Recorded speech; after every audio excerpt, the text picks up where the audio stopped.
Alright, today we're building a Caracal Habitat. A habitat that was built upon mistakes and more mistakes. Let the chaos begin. Alright, so this habitat is supposed to kind of build on what we've started with the porcupine habitat. This area is kind of supposed to be like, oh, all of these habitats were built at the same time, so they all kind of look the same. So there are things that I'm just not going to show because they are either exactly the same or close to the same.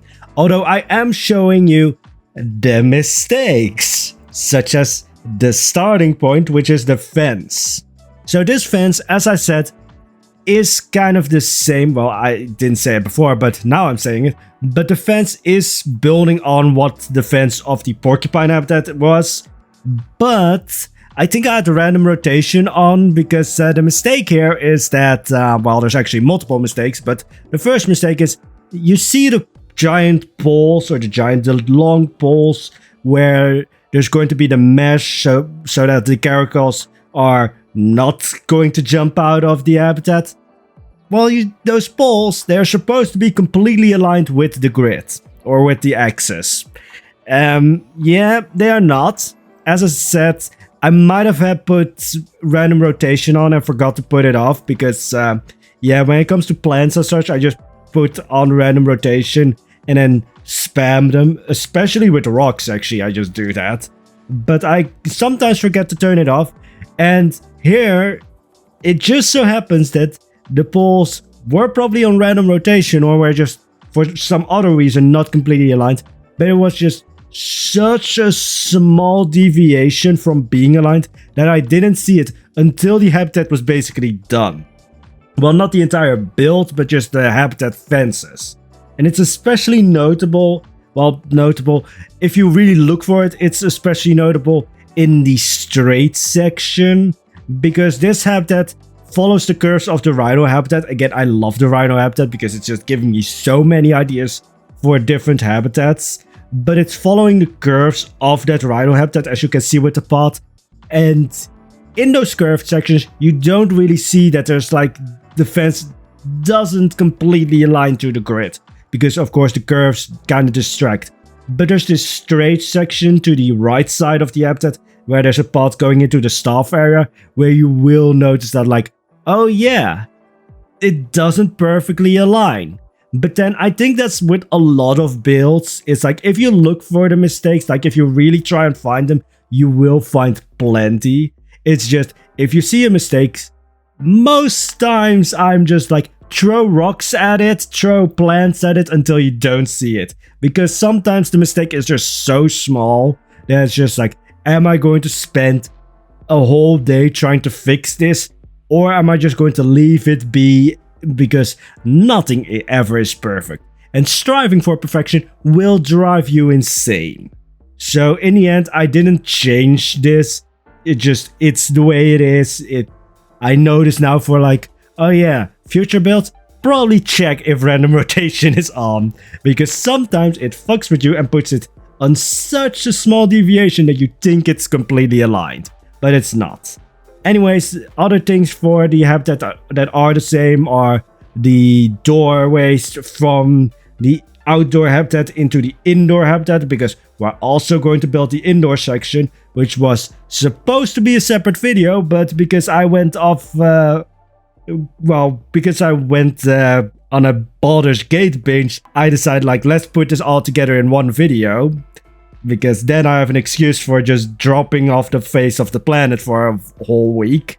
Because yes, this video was supposed to be posted last week, but hey, now you get two of them at the same time. Because this is basically two videos that are smashed together. Because this habitat was, supposed to be in two parts. In the end, it's great that it's one video, because like there was so many things where it's just like, yeah, this is such teeny tiny work where it's just like, yeah, not really that interesting to show. Like me placing grass or trying to figure out just the perfect alignment of like a tree or alignment. I've been playing way too much Baldur's Gate.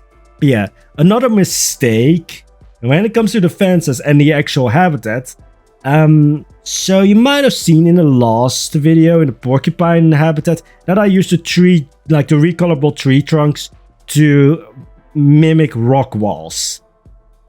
Here is the thing, I don't really build for animals that can climb. The thing with this habitat was like, oh, I want height, so I want an animal that can climb. Because so far all the habitats surrounding it, the porcupine, rhino, sandcat, they don't really climb. In the case of the sandcat, they're just like, so tiny that like even if I made like a habitat where there's a lot of climbing for them, it would be kind of small just because the sandcat is small. So with the caracals, it was just like, I want an animal that can climb, fits this area, and the caracal was, I think, the only one that really fits. I could have put a monkey in, but it just didn't really fit. But, yeah, forgot that those tree trunks are climbable. Luckily, for some reason, well, actually, I know the reason, which is I once made the mistake of putting everything into one group. So if I wanted to recolor something, I had to pick out all of the individual pieces. So now, if I want to recolor something, aka like the tree trunks, which I use a lot of, I just put all of them from the start in one group. So it's very easy to now turn off the climbing mechanics for that piece, because it's all just one group. I'm really glad that Frontier put this in the game, because oh god, that would have been a nightmare. Anyways, it was still a nightmare because for some reason in some places the caracals could still get out. So there's a lot of rocks just placed everywhere. I actually, on the fence, because it's not fully enclosed with like the mesh, which is probably, it would be realistic if it was fully enclosed, but it just didn't look right. And I will choose looks over functionality or realism. So I just put like a tiny just electric wire on top. Did the same actually with the porcupines, which was completely unnecessary, but I already explained why I did that there in that video, so look it up if you want to see the explanation. But for this habitat, the explanation is if the caracal tries to jump out, it will just get a tiny shock, nothing fatal or anything like that, of course, just enough to like scare them and make them jump off again. In the end, the caracals are safe, they can't jump out, but it was a trial to get them that way, or get this habitat that way. Anyways, for the indoor section, yeah, I tried to be realistic here, because most big cats are solitary animals. So if you want to have two animals, or like, let's say 2 caracals in the same enclosure, you don't want to drop them in immediately with each other. You want to have an area where they can slowly like acclimate to each other, and sort of, kind of what you do with house cats, where you like, if you put 2 house cats that are complete strangers to each other in the same room at the same time, they will just go nuts. They will start fighting each other. Same thing with big cats. But the difference is with big cats, yeah, your small house cat is probably not going to tear out the throat of another cat. Probably. It's going to fight, it's going to hiss, but it's probably not immediately going to be fatal. With big cats, that's actually a possibility. So I actually made this indoor section so that if they want to introduce a new caracal, let's say for like breeding purposes and such, they actually have 2 separate cages. There's another, like, there's basically 3 doorways, so there's kind of 5 sections. 2 sections that are completely separate, then you have 2 sections where they can more easily see each other. No, actually, yeah, 2 sections where they can see each other, and then there's a middle door where they can make it into one area or one habitat for all of them if they like get along with each other. So actually I made a mistake, it's not 5 sections, it's 4. But you get the idea. It's just so that if Timmy goes to the zoo, he doesn't see 2 caracals tearing each other's throats out. Like, I'm sure that, like, Timmy and this Karen mother, like, if he tries to pet a porcupine and goes to the front desk and, like, the Karen demands a refund because Timmy has now a handful of porcupine quills that he needs to get removed, yeah, they can say, yeah, that's because Timmy's a dumbass and he shouldn't pet a porcupine, even though there's now a 2-meter high fence. But, you can reasonably state, like, yeah, that's because you did something wrong. if Timmy gets traumatized because he saw two caracals staring each other's throats out, you don't really have the same argument because Timmy didn't do anything there. He just looked at them, and the zoo didn't give them proper time to like acclimate to each other and like, you know, not start fighting each other. Yeah, this is basically just Naturalis trying to prevent a lawsuit. I also put like catwalks above the indoor cages for the caracals because you also don't want the staff to like really get in the habitat. Like they can get into the outdoor habitat, of course, easily because, you know, that's just mechanics of Plant Zoo. They have to be able to get in there.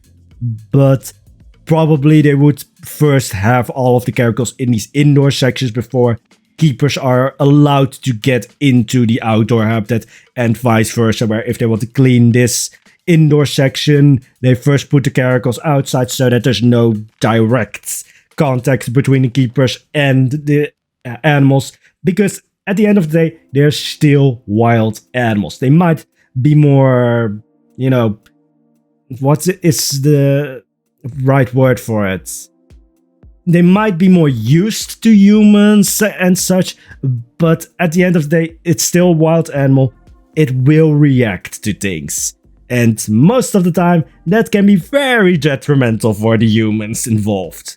And you don't want to become their midnight snack. Well, midnight afternoon snack, because most of the time, I'm actually thinking of like building like stuff, like buildings for like, oh, maybe some of the stuff, like, you know, actually have like a residence in the home, or there's facilities where they can just like sleep in the zoo. I don't know if that's realistic, but it's something that I've like toyed with for a bit. Anyways, building on the indoor habitat, this video is very like focused on the building for some reason. I'd give it 5 minutes before I start rambling on off something else. I have no idea really where the idea for this or building came from. It's not realistic because it's a staff building. It's in a staff area, so it's not supposed to look pretty. But yeah, I'm Poisonblade. Hello. I don't really do functional things well, or like minimalistic functional things well. I want to make everything look pretty. And Naturalis is really just like a fantasy zoo in a way where it's just like, yeah, there's limitless budget and they are going to make things look pretty even if the guests aren't going to be able to see it. Because I want to do that. Hey. Anyways, so I did know that like, oh yeah, I saw a picture of a building with like very big glass windows with different materials and like sections of walls poking out and a sort of wooden extension to a roof. But it didn't look anywhere close to the building that I'm building right now. So I can't really explain what I'm building right now because I myself have no idea. This building was also miraculously not built at 3 AM. It was actually built in the afternoon, which makes my brain even more like, what the fuck is happening? However, I do need to add, I didn't build, well, I built the building, but the right side of the building, as we're looking at it right now, I didn't put doors or windows in yet because I don't know what I'm going to do with that area. So I might want to build like an attachment to this building, but for right now, I left it blank. Anyways, what I do want to talk about is I want to put more like little nooks of like murder mysteries in the cinematics. Like you can really see in the videos, either with what I'm talking about or in the cinematics, what I'm doing at the moment.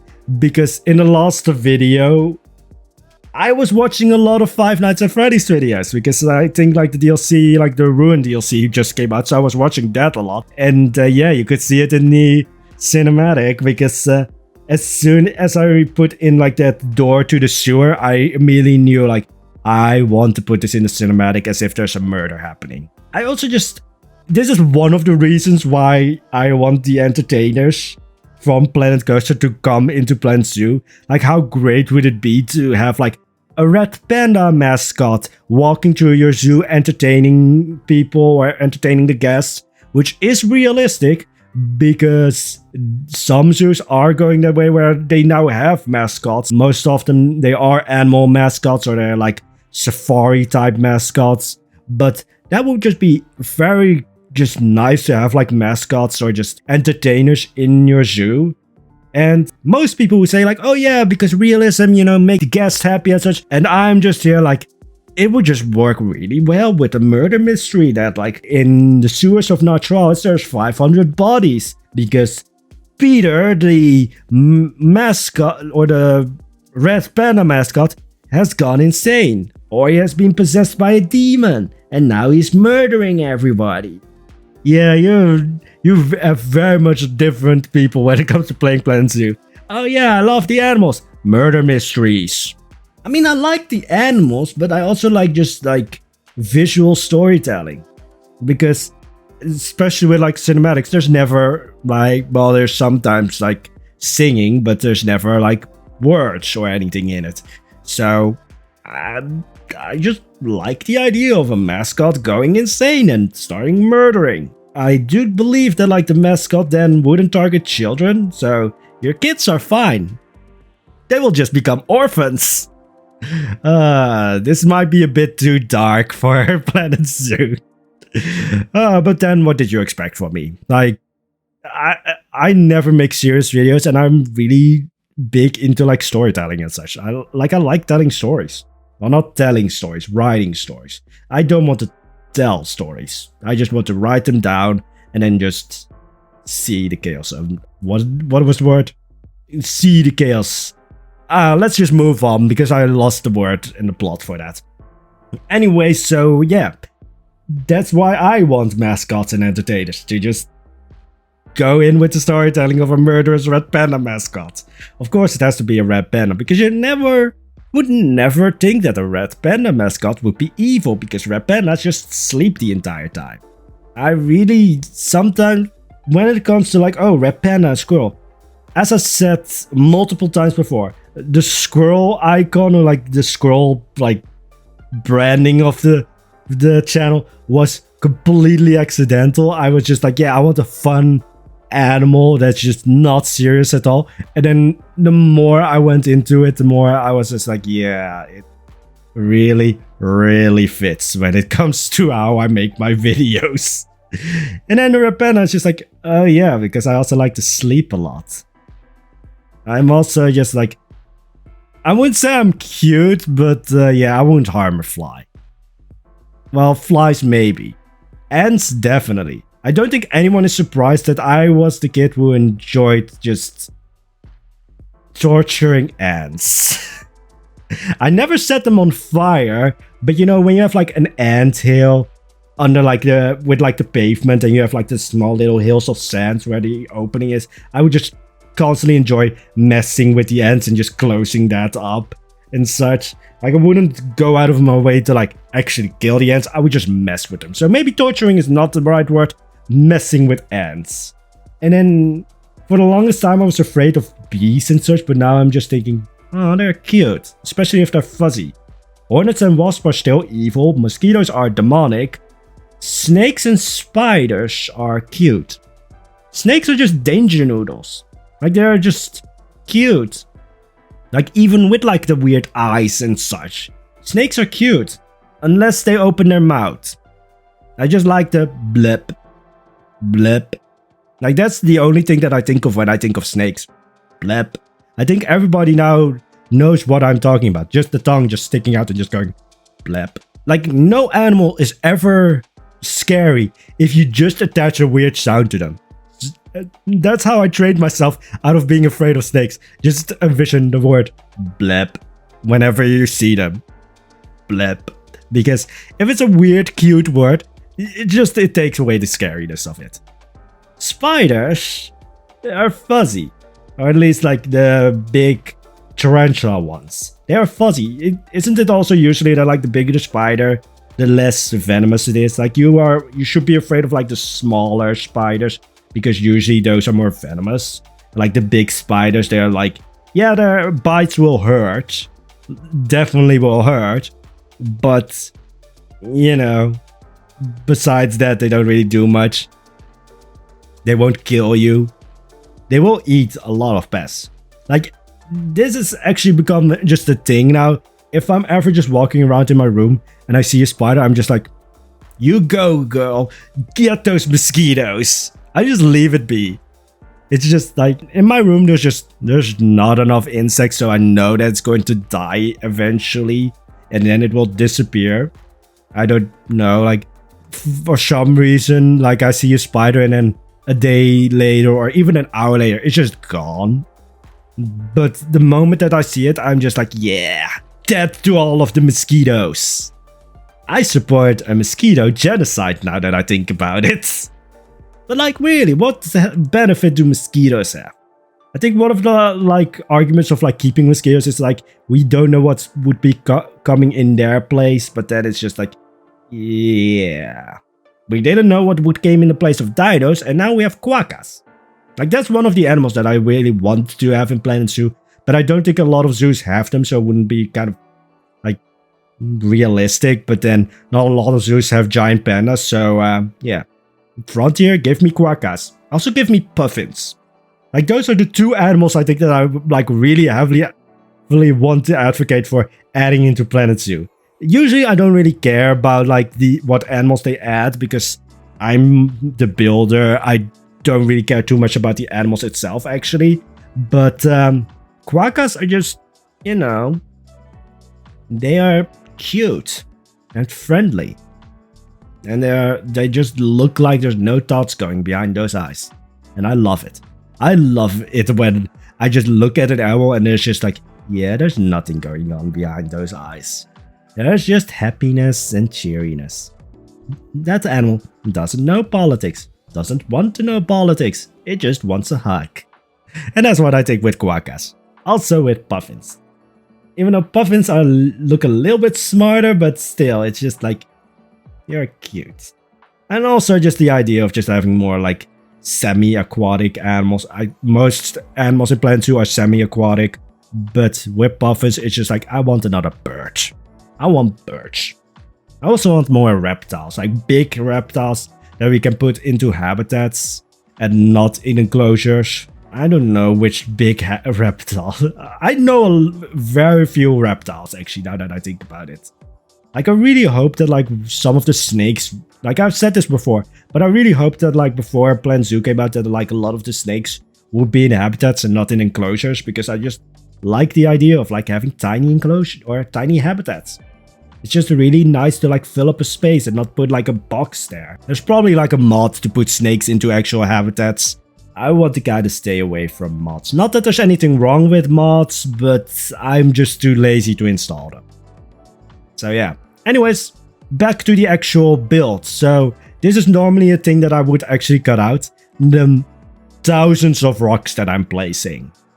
And yes, a lot of the rocks on top of the rock wall were just placed so that the caracals wouldn't get out. Because, yeah, the caracals can jump completely vertical. But what's going to stop them? A pebble. Well, it's not really a pebble, it's a big rock, like it's the size of the caracal itself, but sometimes a pebble can really just stop your animal from getting out of the habitat. It's really just exploiting the game mechanics. Like I think in real life the caracals would easily be able to jump out of this habitat. Like they would easily be able to somehow climb one of the 3 trees that I put into this habitat and get out. But Planet Zoo wise, they can't. Yes, I should totally put one of those electric wires that I put on the fence on the rock wall as well, just so that I wouldn't get out. But it looks better without. So, you know, again, I will sacrifice realism for prettiness. Anyways, here's another thing that I needed to build for this area, which is just sun protection. Just in the form of a canopy or such. And I am again drawing on the porcupine habitat, where it has a sort of similar canopy for the wheelchair, not elevator, wheelchair ramp. I'm so used to saying elevator or lift because I've never built a ramp before because they would always be too long. So I constantly want to say wheelchair elevator when it's a ramp this time, which I'm again really happy with. But I just like the idea of having canopies here. It's supposed to be a zoo based in like the Netherlands, like Naturalis is supposed to be a Dutch zoo. But yeah, Netherlands, you don't really, well, lately you need more sun protection because summers are brutal now, but most of the time it rains. Actually, just to put that to the test, or just make that a fact, the last 2 weeks have just been completely rain, everything is gray. It's only been this week that started to become sunny again, but before those 2 weeks, or maybe it was even 3 weeks of rain, it was a heat wave. So the Dutch weather just doesn't know what the fuck it does. Like, I'm a train wreck, but the Dutch weather is also a train wreck. The only thing is, I get my shit together at some point. The Dutch weather doesn't. I think it's just becoming more chaotic. So in a way, it fits perfectly with me. So I'm happy. Well, not, because I would much rather live in Antarctica. Like, I'm half Indonesian, so I should be kind of fine with hot weather. I am not. I will melt. I will get a heat rash. And it's just annoying. I've also gotten sunburned again, which is weird because it wasn't really that sunny that day, but yeah. Luckily, I've never actually got like really badly sunburned. It's just like, oh yeah, my skin is red and a little bit like sort of dry-ish, and it itches, and it's like gone in 2 days at most. Anyways, that's it for today's video. If you liked it, throw a dead body at the like button. If you're the Red Panda mascot, say hi to Peter. Anyways, if you want to see more, throw a mistake at the subscribe button. I see you. Drop your kid. I see you. Any parent that now looks at their kids, no. Anyways, have a wonderful day, guys. Bye-bye.